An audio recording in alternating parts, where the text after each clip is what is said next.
Hello everyone and sincerely welcome to the IT-KnowledgeBase channel. In this video training, I'd like to focus on the pfSense firewall incorporation with Microsoft Active Directory or LDAP server with a step-by-step all the required settings in the pfSense firewall. The purpose of participating in Microsoft Active Directory or LDAP in pfSense firewall is very wide-ranging, but it's modest to understand, and my focus is that when our network has an existing authentication system already in place, such as a Microsoft Active Directory server, LDAP or Radius server in place, it depending which method you have that system accept the authentication, then why not we use the same authentication system to our OpenVPN users to authenticate rather creating separate OpenVPN accounts in the pfSense firewall.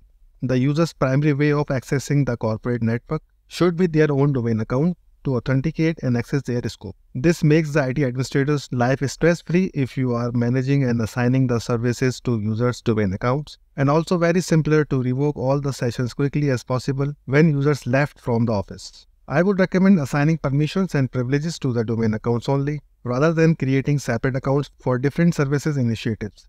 Likewise, typically we create a separate account in the pfSense firewall for OpenVPN users for authentication, but this could be more granular and simpler and secure if we authenticate OpenVPN users from our internal Active Directory or LDAP server and then get the privileges as assigned. There are a lot of Active Directory server benefits, and the conventional paradigm is we always wanted to centrally manage and enforce the identities of users and groups for AD authentication, single sign-on, and OpenVPN authenticating with Active Directory. And this is the vital purpose of making this video. We are also required to make some necessary adjustments either in the prevailing OpenVPN remote access server or create a new OpenVPN server and choose the server mode remote access with user authentication, which does not require per user certificates along with the Active Directory authentication configuration to achieve this.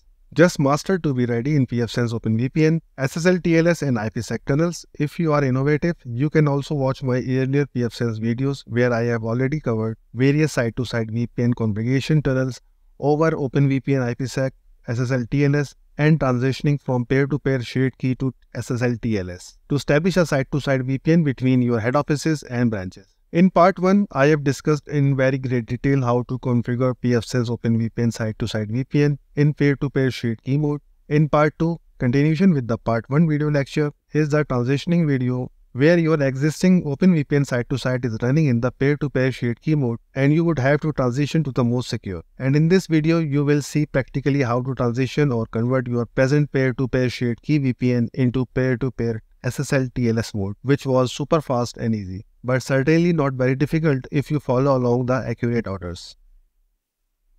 And in this final part 3, I have shown you how to install and configure a site-to-site VPN over an IPsec VPN tunnel from scratch. All these series are worth watching videos and you should go through all these.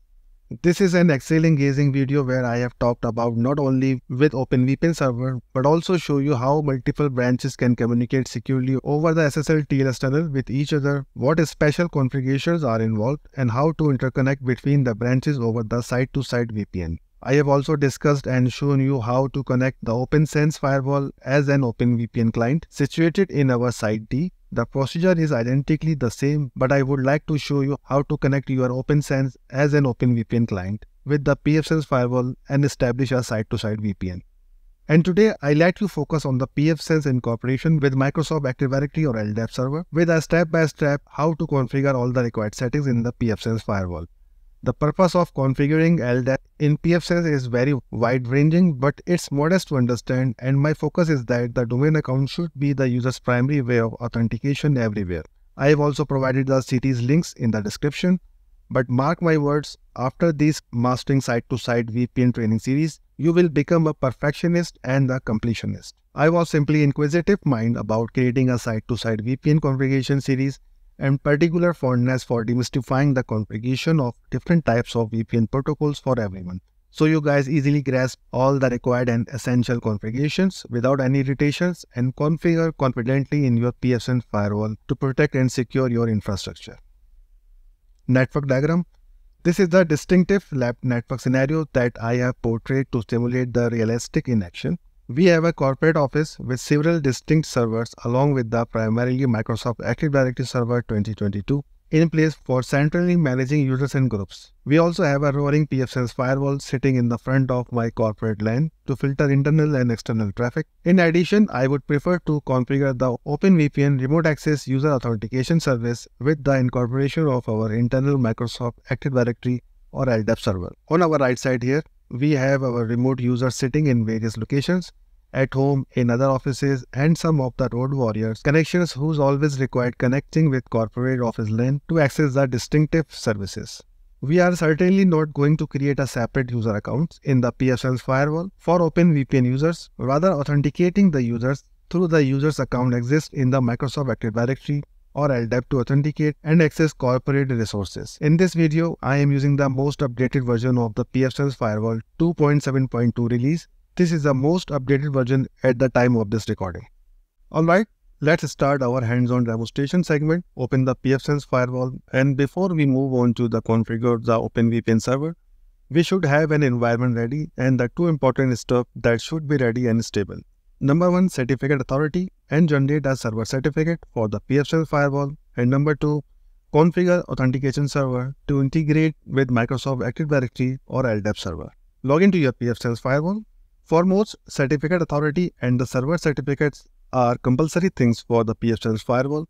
Have valuable relations when creating a VPN in the pfSense firewall. If you have a brand new pfSense firewall, then you must follow this step or skip this if you already have in your place.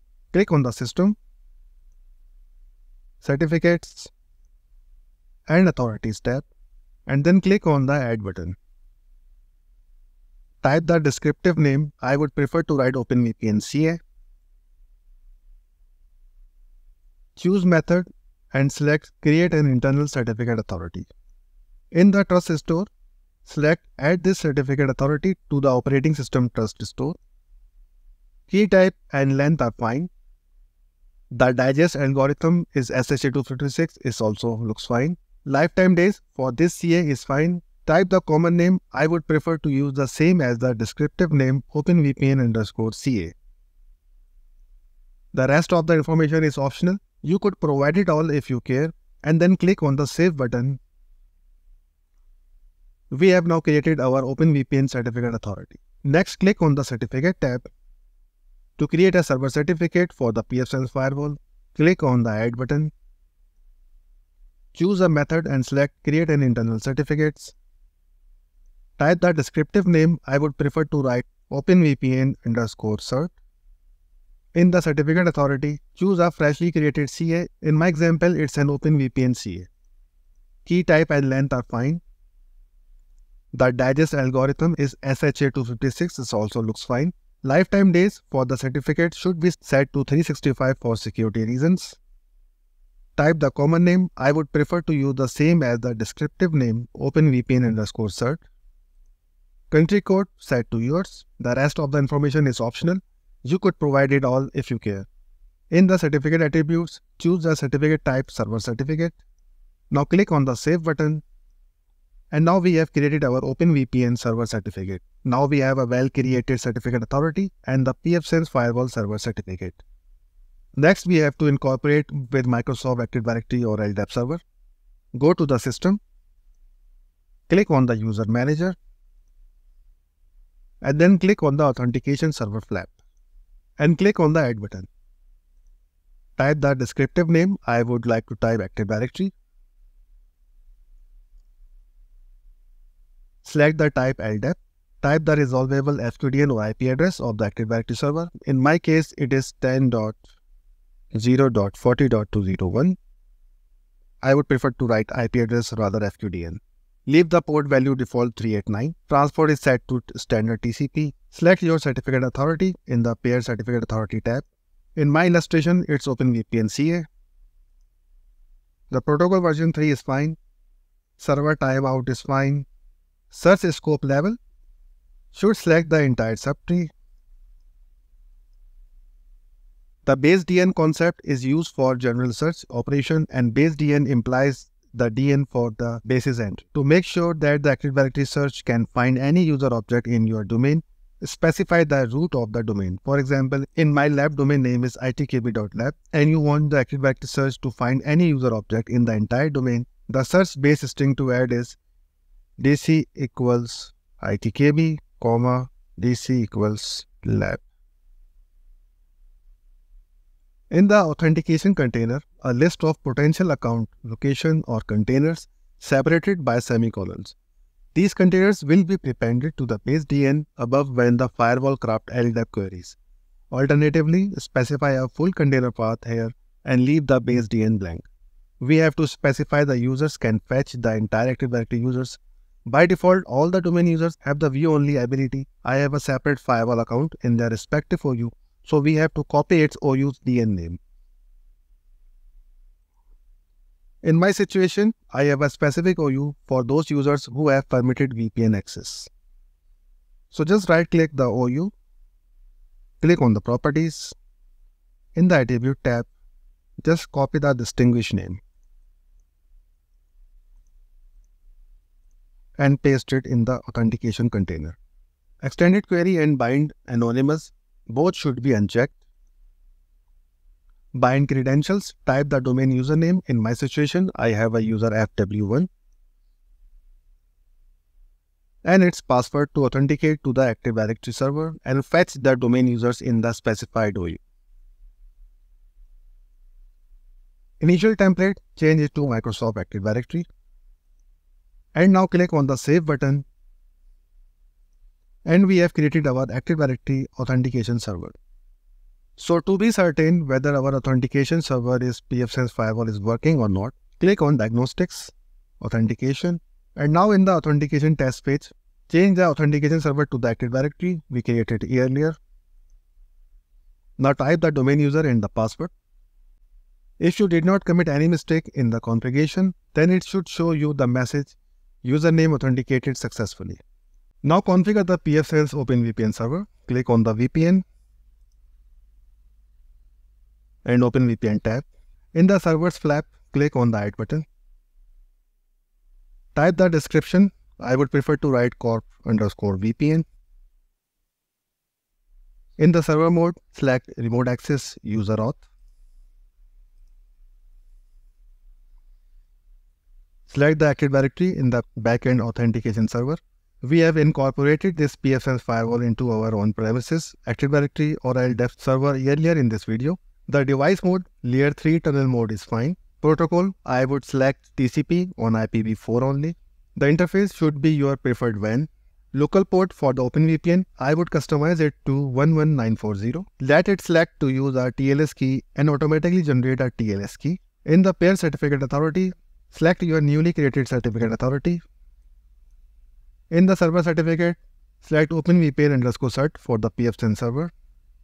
Data encryption algorithm, default is fine. Fallback data encryption algorithm, AES 256 CBC is also fine. Auth digest algorithm, default is SHA-256 is perfect.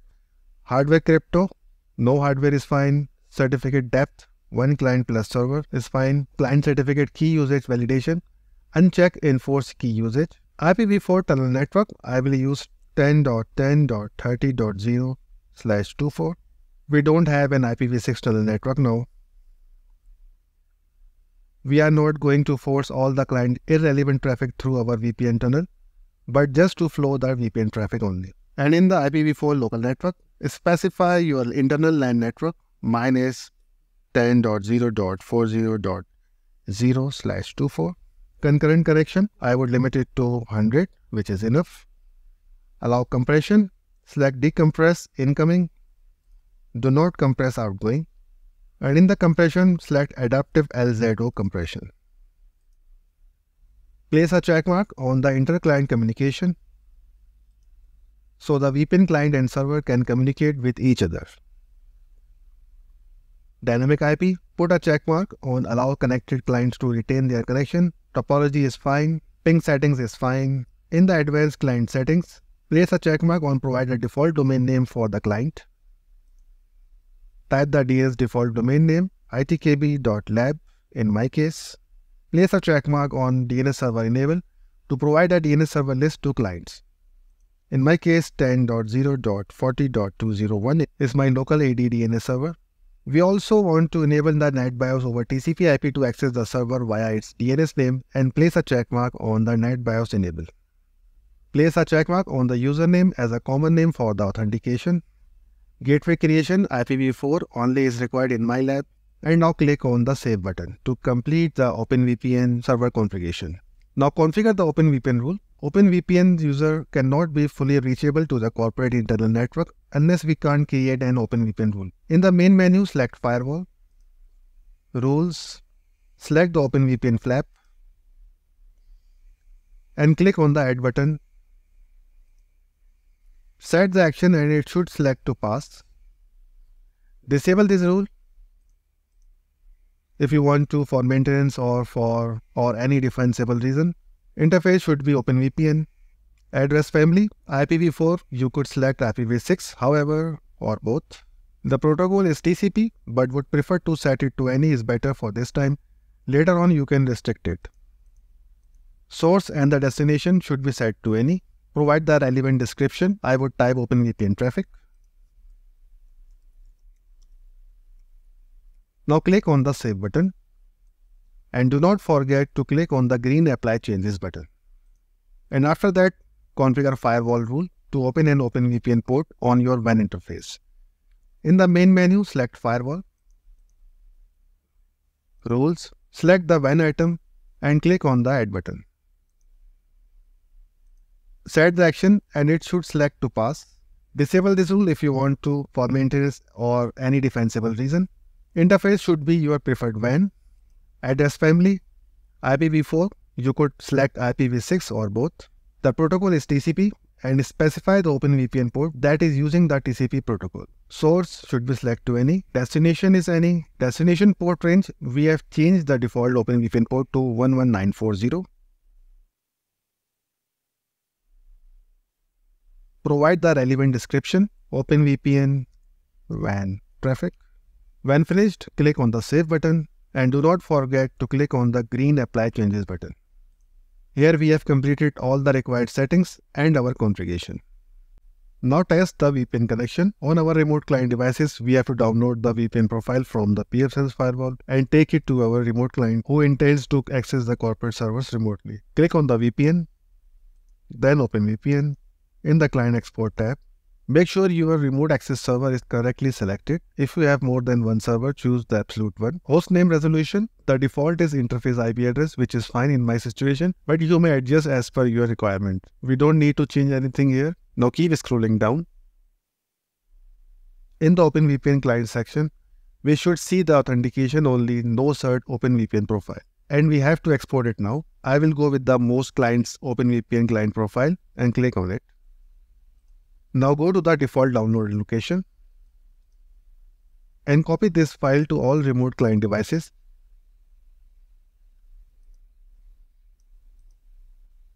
Now I am on my remote client machine. Download and install the OpenVPN Connect software first and then import the OpenVPN connection profile. I have already downloaded and installed OpenVPN Connect client. And then import the OpenVPN connection profile. You will be asked to enter login details where you will enter any AD credential within the provided base DN in the LDAP configuration file you created earlier. You can simply provide a copy of this profile to everybody that needs access to that. They will be able to log into your VPN server using their AD credentials. Click on Upload File and then click on the Browse button to locate the OpenVPN profile file.